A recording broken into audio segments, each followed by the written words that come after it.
guys? William Furno here today with a special review for you guys. This time it's going to be a book review because recently the LEGO Bionicle Island of the Lost Masks came out. It's the first book in a series of Bionicle 2015, 2016. I don't know how long we're going to make this series. It's just the first book of a new series, and it's really great that we're just getting a nice soft reboot and with just nice books, you know, and of course the animations.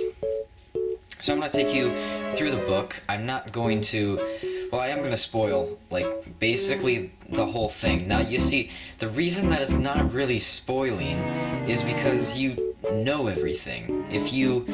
We basically, from the animations and the character animations and everything LEGO has released so far before this book, we know how it's going to turn out. The Toa are going to beat the Skull Grinder in the end, and they're going to claim the Mask of Creation, and then boom, they're going to say, "We will save the island," and then the book will end, and then all the animations will end, and it's just very, very, very predictable what happens in these books. Now, specifically this one, because we've already seen a ton of what's depicted or what's written in this book. You see, so basically, I'm going to go through this in quarters, like quarters of the book, 1/4, and then 1/2, and then 3/4, and then the whole book. So, the first quarter of the book is mainly just, actually, one of my favorite parts of the book. In fact, sorry about that, guys. Continuing, the first quarter of the book is stuff we haven't seen before in the animations, which is why it's my favorite part of the book. Basically, the whole first half of the book is stuff we haven't seen before. And the main thing is that we're getting named for the protectors. We have a villager name, so they're not just shambling around mindless villagers. The name of the villager, he is a jungle villager. His name is Bingzak. And the first scene of the book is him running from skull spiders. If you've already read it, you would know this. Nilku, the protector of stone, is going through the jungle and saves him. So that's the first scene of the book. Now the first quarter of the book is basically the protectors summoning the Toa. And basically because of the legend that you all know by now, it does retell the legend in the book, but it is told in a different way. Well, not a different way, but it's basically the same legend, just kind of told to a different person. So, anyway, the big thing here is that it talks more about the protectors gathering at the Temple of Time. And the Temple of Time has been something we want to know more about. So basically, the protectors go in there, and Narmoto, the protector of fire, opens this vault. And this confirms everything we've been waiting for. You're not going to believe what's in that vault. The Mask of Time. Now, we don't know if it's the Vahi, or if this is some sort of new, different version of the Mask of Time.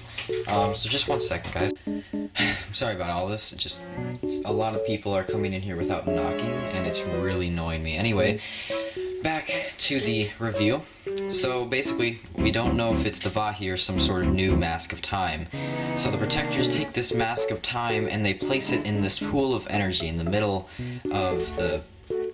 Alright, I'm serious right now. This is gonna stop. They place it in the middle of the pool, and basically they shoot energy out at the pool, and an energy beam shoots into the sky. And so they recite the Prophecy of Heroes after that. So the Prophecy of Heroes states that when the stars align, the Toa will come out of the comets and shoot down to the island. And so that's what they recite. They recite something along those lines. And so they do that, and that's basically the main part of the first quarter. And the second quarter is them, obviously, or the half point of the book is the Toa coming down. Now this is really great because they don't focus on Tahu. Instead they focus on every other Toa, mainly Pohatu, which kind of stunned me because Pohatu has I'm not saying he's not any of your favorites or any of your favorite, but Pohatu's not he's not the biggest Toa, you know. Of course, Tahu and Kopaka are getting the most love, and Pohatu is one of those that is not.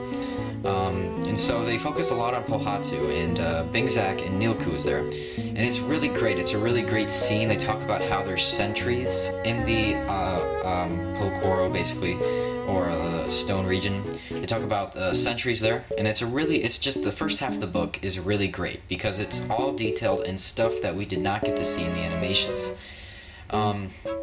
However, it does not tell of all the Toa. It's basically like you read the book and then you watch the animation, because the animations tell basically everything that's going on with Tahu, and the book tells about everything that's going on with everyone else.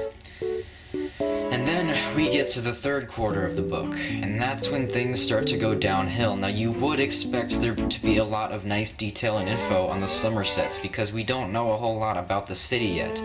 Unfortunately, it is literally like you're reading the script out of the animations. It literally has every single line.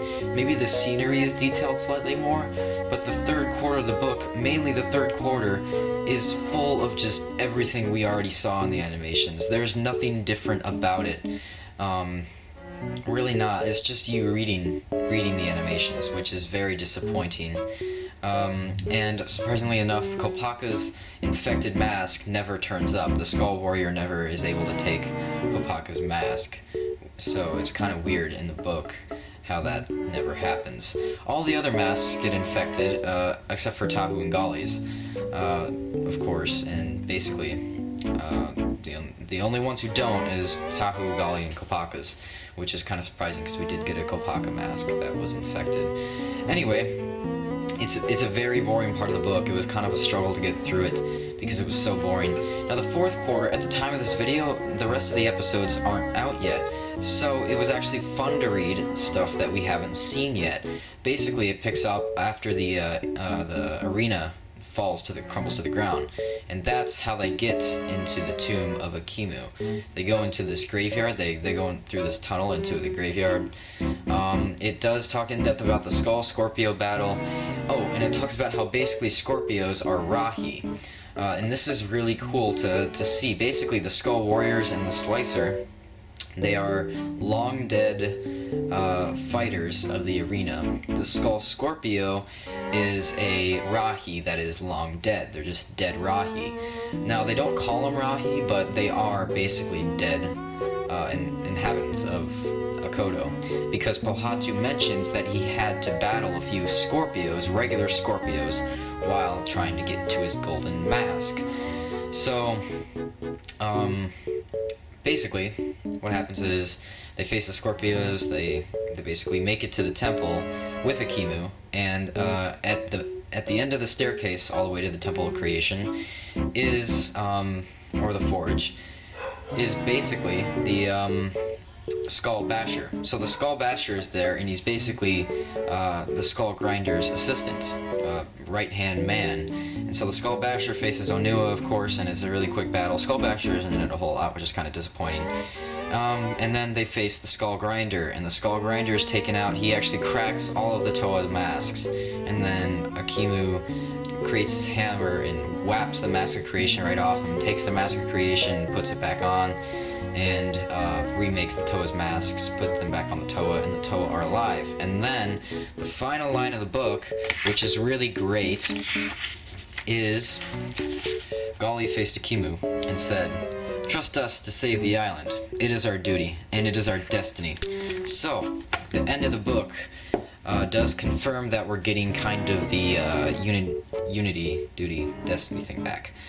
They do talk about unity a lot, but they never fully say unity, duty, destiny. It's just kind of in there. It's kind of a Easter egg sort of thing that you have to catch. There also is another Easter egg in there, and it's really funny. Liwa and Kopaka are walking through the tunnel. They're going towards Akimu's temple, or the Akimu burial ground. And there's a boulder in place of where they should be going, and Liwa says, I felt a breeze behind this rock, and Kopaka goes, "What are you, the master of air?" You get it? Master of air, because that's what he was in 2001, and 2002, and 2007. You get it. Alright, so that was really cool to see that LEGO was acknowledging that they changed it, which is great. So, how does the book stack up? First half is great, second half is just not. The second half, which is what I was mostly excited for, just turned out to be a bust. I am really excited for the second book coming out because we know little to nothing about what that is going to be about. We kind of could understand and predict what this one would be about because it's basically the first book. Obviously, we're going to talk a lot about the origins and everything, but we already know all that.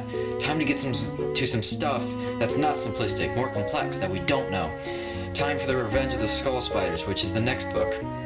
So, all in all, this is not the most ideal book. This is not really what I was expecting. I had higher expectations for it, but it is not a terrible book. Of course, I said the first half is perfect, the second half is not.